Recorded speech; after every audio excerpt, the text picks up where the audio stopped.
Hi hello ನಮಸ್ಕಾರ. I love ಮಲ್ಲೇಶಂ ಚಾನಲ್ಗೆ ಎಲ್ರಿಗೂ ಸ್ವಾಗತ. ನನ್ನ ಹೆಸರು ಜಗ್ವೀರ್. ಐ ಲವ್ ಮಲ್ಲೇಶಂ ಚಾನಲ್ಗೆ ಮೊದಲನೇ ಬಾರಿ ಸೆಲೆಬ್ರಿಟಿ ಇಂಟರ್ವ್ಯೂ ಮಾಡ್ತಾ ಇದ್ವಿ. ಐ ಲವ್ ಮಲ್ಲೇಶಂ ಚಾನಲ್ಗೆ ಇಬ್ಬರು ದೊಡ್ಡ ಮನಸ್ಸು ಮಾಡಿ ಇಂಟರ್ವ್ಯೂ ಕೊಡೋದಕ್ಕೆ ಒಪ್ಕೊಂಡಿರೋದು ಭಾಳ ಖುಷಿಯಾದ ವಿಷಯ. ನಮ್ಮ ಮಲ್ಲೇಶ್ವರದ ಹುಡುಗಿಯಾದ ಸಂಜನಾ ದಾಸ್ ಅವರು ಇವತ್ತು ನಮ್ಮ ಜೊತೆಗಿದ್ದಾರೆ. ಹಾಗೆ ಮ್ಯೂಸಿಕ್ ಡೈರೆಕ್ಟರ್ ಆದ ಚೇತನ್ ರಾವ್ ಅವರು ಕೂಡ ನಮ್ಮ ಜೊತೆಗಿದ್ದಾರೆ. ಇಬ್ಬರಿಗೂ hearty welcome. Thank you sir, thank you so much. Thank you so much. ನಮ್ಮ ಸೌಭಾಗ್ಯ ಅನ್ಕೋಬೋದು ಇಲ್ಲಿ ಚಾನಲ್ಗೆ ಬಂದು ನಿಮ್ಮ ಜೊತೆಗೆ ಇಂಟರ್ವ್ಯೂ ಕೊಡೋದು. ನಮ್ಮ ಸೌಭಾಗ್ಯ. ಮಲ್ಲೇಶ್ವರಂ ಫೋಕಸ್ ಚಾನಲ್, ನಂಗಂತೂ ತುಂಬ ಖುಷಿ ಆಗುತ್ತೆ. Thank you. ಈ ಫಿಲಿಮ್ ಹೇಗೆ ನಿಮಗೆ ಕನೆಕ್ಟ್ ಆಯಿತು, ಅವಕಾಶ ಹೇಗೆ ಸಿಕ್ತು, ಹೇಗೆ ಕನೆಕ್ಟ್ ಆಯಿತು, ಅದ್ರ ಬಗ್ಗೆ ಒಂದೆರಡು ಮಾತು. ಓಕೆ, ಆ್ಯಕ್ಚುಲಿ ಇದು ಒಂದು ಫುಲ್ ಸರ್ಕಸ್ ಆಗಿತ್ತು ಈ ಫಿಲ್ಮ್ ಬಂದಿದ್ದಕ್ಕೆ. ಸೊ ಬೇಸಿಕ್ಲಿ ಲಾಕ್ಡೌನ್ ಟೈಮಲ್ಲಿ ಅವರು ಮೆಸೇಜ್ ಮಾಡಿದ್ರು ಇನ್ಸ್ಟಾಗ್ರಾಮ್ ಮೇಲೆ. ಆ ಮೆಸೇಜ್ನ ನೋಡೇ ಇಲ್ಲ, ಯಾಕಂದರೆ ಅವಾಗ ತುಂಬ ಸ್ಪ್ಯಾಮ್ ಮೆಸೇಜಸ್ ಎಲ್ಲ ಬರ್ತಿತ್ತು. ಸೊ ನಾನು ಇಗ್ನೋರ್ ಮಾಡಿದೆ, ಅಂದರೆ ಇಗ್ನೋರ್ ಅಲ್ಲ, ನೋಡೇ ಇಲ್ಲ. ಅದಾದಮೇಲೆ ನನ್ನ ಫ್ರೆಂಡ್ಗೆ ಮೆಸೇಜ್ ಮಾಡಿದ್ರು ಆ್ಯಂಡ್ ಅವರು ನೋಡೇ ಇಲ್ಲ.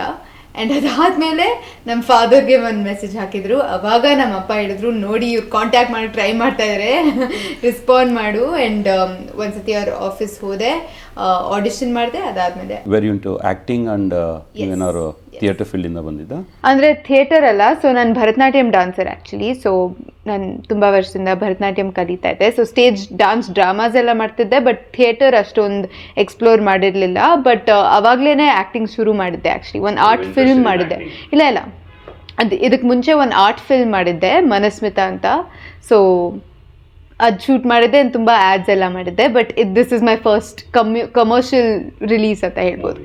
ನಾಳೆ ರಿಲೀಸ್ ಇರೋದ್ರಿಂದ ನಿಮ್ಮ ಎಕ್ಸ್ಪೆಕ್ಟೇಷನ್ಸ್ ಏನಿದೆ? ನಾನು ಏನು ಎಕ್ಸ್ಪೆಕ್ಟ್ ಮಾಡ್ತಾ ಇಲ್ಲ. ನಾನು ಹೇಳಿದೆ ಆ್ಯಕ್ಚುಲಿ, ರಿಲೀಸ್ ಡೇಟ್ ಹತ್ರ ಬರ್ತಾ ಸ್ವಲ್ಪ ಅನ್ಕಂಫರ್ಟಬಲ್ ಎಮೋಷನ್ಸ್ ಎಲ್ಲ ಓಡ್ತಾ ಇರುತ್ತೆ ನಮ್ಮ ಮನಸ್ಸಲ್ಲಿ. ಅಂದರೆ ಇದು ಸರಿಯಾಗಿ ಮಾಡ್ಬೋದಿತ್ತು, ಅದು ಸರಿಯಾಗಿ ಮಾಡ್ಬೋದಿತ್ತು ಅಂತ. ಸೊ ಅದನ್ನೆಲ್ಲ ರಿಲೀಸ್ ಮಾಡ್ತಾ ಇದ್ದೀನಿ. ಆ್ಯಂಡ್ ದೇವ್ರ ಮೇಲೆ ನಂಬಿಕೆ ಇಟ್ಕೊಂಡಿದ್ದೀನಿ, ನಮ್ಮ ಆಡಿಯನ್ಸ್ ಮೇಲೆ ನಂಬಿಕೆ ಇಟ್ಕೊಂಡಿದ್ದೀನಿ. ಆ್ಯಕ್ಚುಲಿ ಆಡಿಯನ್ಸೇ ನಮ್ಮ ದೇವರು. ಸೊ ಅವ್ರ ಕೈಯಲ್ಲಿದೆ, ಈಗ ಅವರೇ ಡಿಸೈಡ್ ಮಾಡ್ತಾರೆ ಈ ಫಿಲ್ಮ್ದು ಗತಿ ಏನಿರುತ್ತೆ ಅಂತ. What was the most challenging situation in this entire film journey?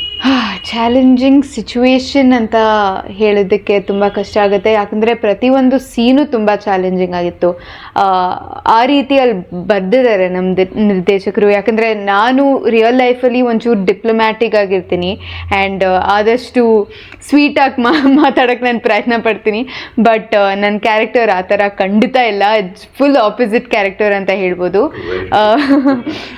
But it was very fun. ಅಂದರೆ ಆ ಥರ ಕ್ಯಾರೆಕ್ಟರ್ ಎಕ್ಸ್ಪ್ಲೋರ್ ಮಾಡೋಕ್ಕೆ ತುಂಬಾ ಚೆನ್ನಾಗಿತ್ತು. ಆ್ಯಂಡ್ ಬರೀ ಫನ್ ಮೂಮೆಂಟ್ಸ್ ಅಲ್ಲ, ಬಟ್ ತುಂಬಾ ಇಂಟೆನ್ಸ್ ಆಗಿತ್ತು. ಕೆಲವೊಂದು ಸೀನ್ಸ್ನ ಪ್ಲೇ ಮಾಡೋಕ್ಕೆ ತುಂಬ ಎನರ್ಜಿ ಬೇಕಿತ್ತು. ಯಾಕಂದರೆ ತುಂಬ ಟೆಕ್ನಿಕಲ್ ಡಿಫಿಕಲ್ಟೀಸು ಆಗ್ತಿತ್ತು ಅಲ್ಲಿ. ಸೊ ತಿರ್ಗಾ ಮಾಡ್ತಾ ಇರಬೇಕು. ಆ್ಯಂಡ್ ಏನೋ ಒಂದು ಸರಿ ಹೋಗಲ್ಲ, ಅಂದರೆ ಒಂದು ಲೈನ್ ಅಲ್ಲಿ ಹೋಗುತ್ತೆ, ಏನೋ ಒಂದು ಟೆಕ್ನಿಕಲ್ ಇಶ್ಯೂ ಇರುತ್ತೆ. ಸೊ ಆ ಮೂಡ್ನ ಹಿಡ್ಕೊಂಡು ಲೈಕ್ ಫುಲ್ ಸೀನ್ನ ಕಂಪ್ಲೀಟ್ ಮಾಡೋದು ಅದು ಸ್ವಲ್ಪ ಕಷ್ಟ ಆಯಿತು ನನಗೆ. ಅಂದರೆ ಕಷ್ಟ ಅಲ್ಲ, ಚಾಲೆಂಜಿಂಗ್ ಆಗಿತ್ತು. ಬಟ್ ಐ ಥಿಂಕ್ ನಮ್ಮ ಡೈರೆಕ್ಟರ್ ತುಂಬಾ ಪೇಷಂಟ್ ಆಗಿದ್ರು and he was a very very good guide throughout. Add to that I think Sanjana ಮತ್ತು ದೀಕ್ಷಿತ್ ಮತ್ತು ಕಾಜಲ್ಲು, ಆಲ್ ದಿ ಆ್ಯಕ್ಟರ್ಸ್ ಬೇಸಿಕ್ಲಿ ಅವ್ರು ಆಲ್ಮೋಸ್ಟ್ ಒಂದು 2-3 ತಿಂಗಳು ರಿಹರ್ಸಲ್ ಮಾಡ್ತಾಯಿದ್ರು ನನಗೆ ತಿಳಿಯೋ ಮಟ್ಟಿಗೆ. I think she be a better person to vouch for that. ಆದರೆ ಆಲ್ಮೋಸ್ಟ್ ಒಂದು 2-3 ತಿಂಗಳು ಆ್ಯಕ್ಟಿಂಗ್ ಮಾಡಿ, ಅಂದರೆ KTM ಆಫೀಸಲ್ಲೇ ರಿಹರ್ಸಲ್ಸ್ ಮಾಡಿಸ್ತಾಯಿದ್ರು ಅರುಣ್ ಸರು.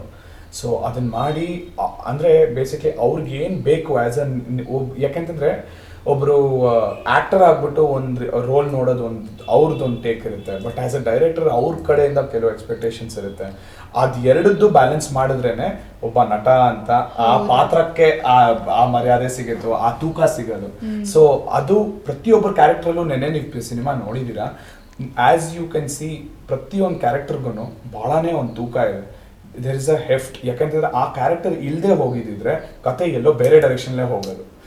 ಸೊ ಆ ತೂಕ ಅವ್ರಿಗೆ ಫಸ್ಟ್ ಡೇ ಇಂದಾನೆ ಗೊತ್ತಿತ್ತು. ಸೊ ಈ ಥರ ರಿಹರ್ಸಲ್ಸ್ ಮೂಲಕ ಅವ್ರ ಪಾಯಿಂಟ್ ಆಫ್ ವ್ಯೂನ ನೀಟಾಗಿ ಕನ್ವೆ ಮಾಡಿ ಇದು ಮಾಡಿದ್ದಾರೆ ಅಂತ ನನ್ನ ಅನಿಸಿಕೆ. ಆ್ಯಂಡ್ ದ್ಯಾಟ್ ನನಗೆ 4 hour version of the edit of the movie ಬಂದಾಗ for me to score for the film, ಇವ್ರ ಪರ್ಫಾರ್ಮೆನ್ಸಸ್ ಎಲ್ಲ ನೋಡಿ ಐ ವಾಸ್ ಬ್ಲೋನ್ ಅವೇ. ಏನು ಮ್ಯೂಸಿಕ್ ಇರಲಿಲ್ಲ, ಡೈಲಾಗು ಸಿಂಕ್ ಆಗಿರಲಿಲ್ಲ. I couldn't hear half the dialogues.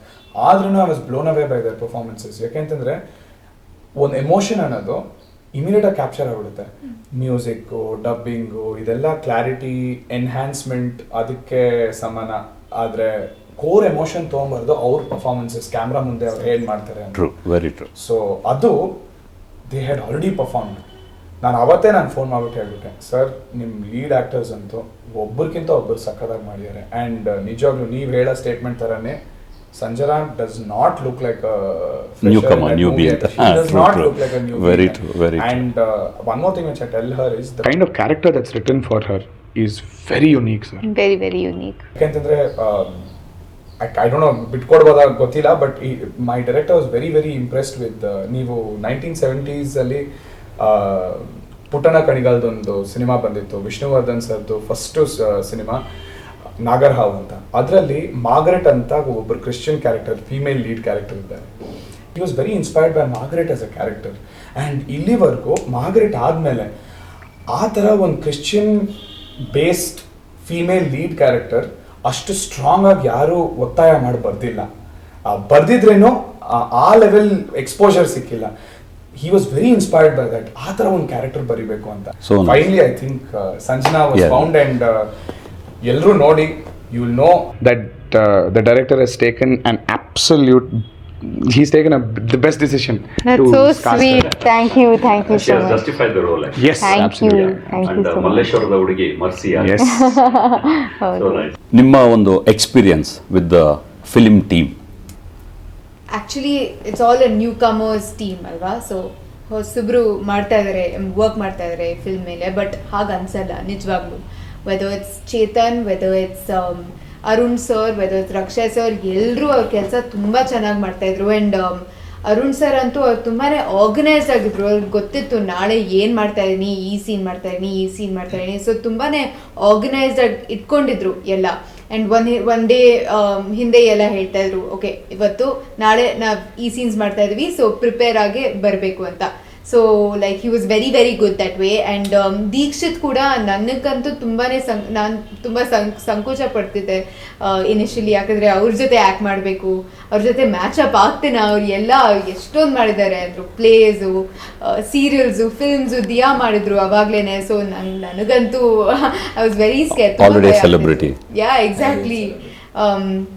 But ಅವ್ರ ಜೊತೆ ವರ್ಕ್ ಮಾಡೋಕ್ಕೆ ತುಂಬಾ ಈಸಿ ಆಗಿತ್ತು. ಅವ್ರು ತುಂಬ ಪ್ರೊಫೆಷ್ನಲ್ ಆಗಿದ್ರು. ಆ್ಯಂಡ್ ಬೌಂಡ್ರೀಸ್ ಸೆಟ್ ಮಾಡ್ತಿದ್ರು ಈಸಿಯಾಗಿ. So it was very very nice. And I think Chetan initially we didn't have too many interactions, but ಹೋಗ್ತಾ ಹೋಗ್ತಾ when we started to talk, he was just absolutely amazing. He's a rock through this entire process. ನನಗೆ ಗೊತ್ತಿರಲಿಲ್ಲ ನಮ್ಮ ಮನೆ ಹಿಂದೆನೇ ಇದ್ದಾರೆ ಅಂತ. But ಅದು ಗೊತ್ತಾದ್ಮೇಲೆ ನಾನು ಅವ್ರ ಮನೆಗೆ ಹೋಗ್ತಿದ್ದೆ ಫಿಲ್ಮ್ ನೋಡೋಕ್ಕೆ, ಬಿಟ್ಸ್ ಆ್ಯಂಡ್ ಪೀಸಸಲ್ಲಿ ನೋಡೋಕ್ಕೆ. ಆ್ಯಂಡ್ ತುಂಬ ಎಂಕರೇಜ್ ಮಾಡ್ತಾರೆ, ಯಾವಾಗಲೂ ತುಂಬ ಎಂಕರೇಜ್ ಮಾಡ್ತಾರೆ. ಇಲ್ಲ no don't worry, is going great, you did a great job ಅಂತ. It feels so nice, you know, coming Good, from a yes. person who's witnessing the film.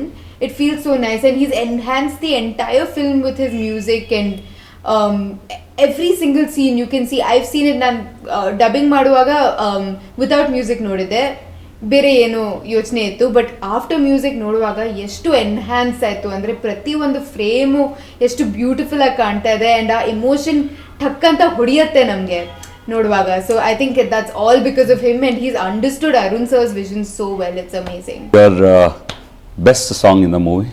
Best song ಅದು ಹೇಳೋಕ್ಕಾಗಲ್ಲ, ನಿಜವಾಗ್ಲೂ ತುಂಬ ಕಷ್ಟ ಆಗುತ್ತೆ ನನಗೆ. ಯಾಕಂದರೆ ಡಿಸೈಡ್ ಮಾಡೋಕ್ಕಾಗಲ್ಲ. ಪ್ರತಿಯೊಂದು ಸಾಂಗು ತುಂಬಾ ಡಿಫ್ರೆಂಟ್ ಆಗಿದೆ. And not just different song wise, emotion wise, the way he's composed it only is very different.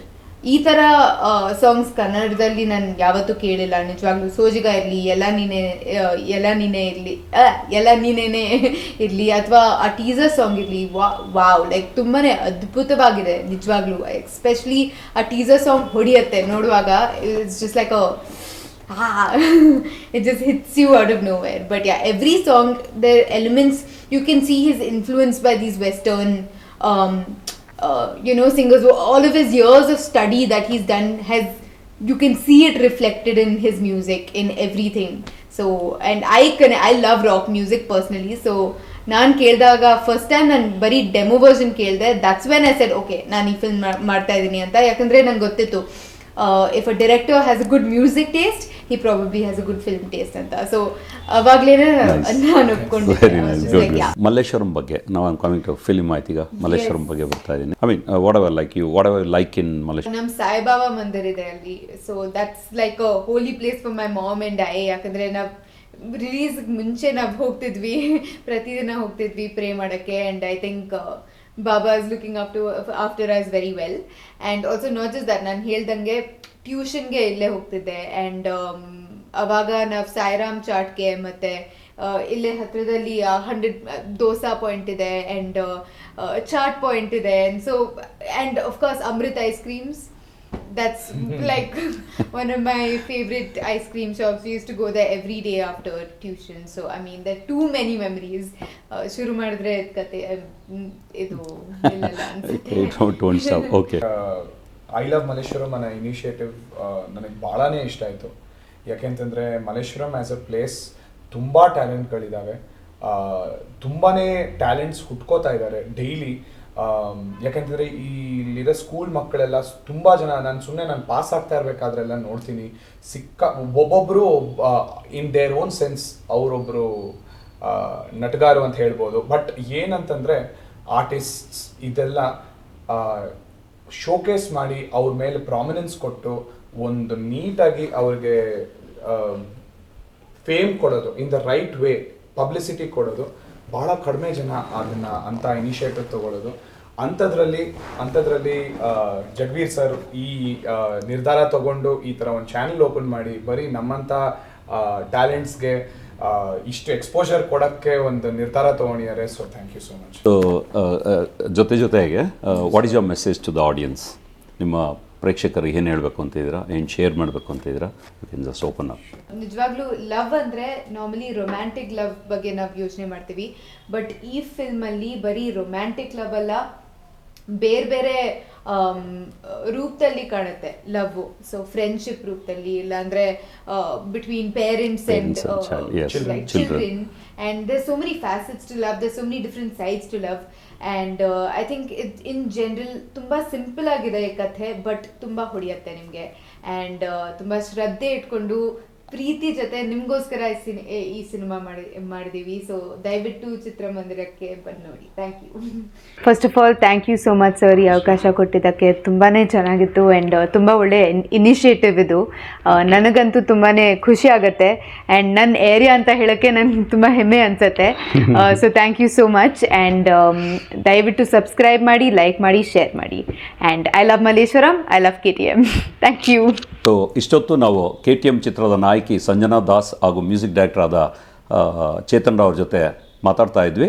ಇದೇ ಥರ ಹೆಚ್ಚಿನ ಕಾರ್ಯಕ್ರಮಗಳು, ಎಸ್ಪೆಷಲಿ ಸ್ಟೋರೀಸ್ ಆಫ್ ನೈಬರ್ಹುಡ್, ನಮ್ಮ ಏರಿಯಾ ಕಥೆಗಳು, ಈ ಒಂದು ಪ್ರೋಗ್ರಾಮ್ಗಳಿಗೆ ನೀವು ನಮ್ಮ ಚಾನಲ್ನ ರೆಗ್ಯುಲರಾಗಿ ವಾಚ್ ಮಾಡಿ, like, share, comment and share with others. Thank you very much.